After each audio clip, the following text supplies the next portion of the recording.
पियल पीला बा। अरे शाम के बेला हो गए जाती घरे। ना हो ना है बढ़िया बढ़िया ले ले जा, सस्ता हो बढ़िया निका। अच्छा दिखावा तनी तो। केलवा लैला भाऊजी हो, केलवा लैला भाऊजी, आयल तोहरे मेलवा ठेलवा, केलवा लैला भाऊजी।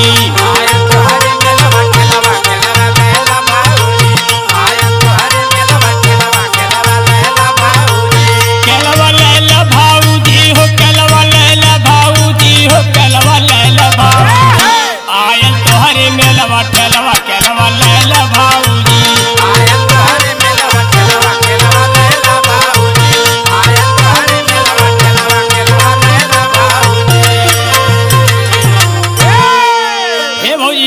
का हो? अब हाई देखा हो, बतावत है। दिखावा दिखावा।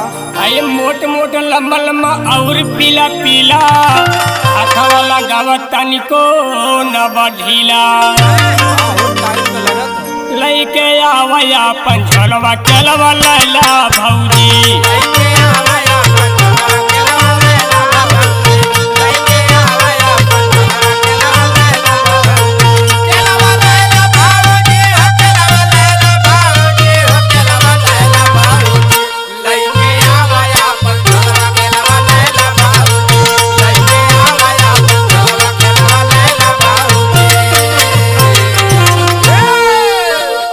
हर दूर कहे खड़ी बड़ू नियर तू आवा,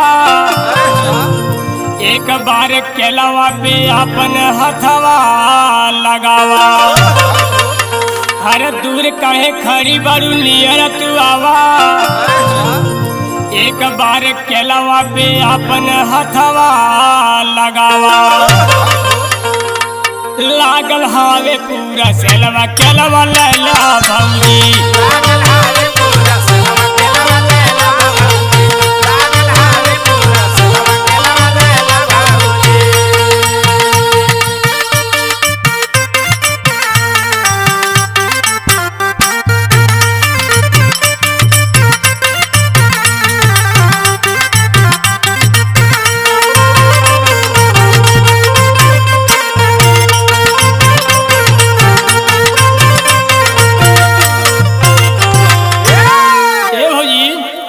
और सुना है देखा, केला के बखान हमें केतना बताई, एकरा आगे फेल बाटे माखन मलाई। अरे काहे करिया करिया लगत हो? ना हो, ई पता ही लगल हो। अच्छा हाँ, गावे अर्जुन शर्मा धाई, केलवा लैला भाऊजी।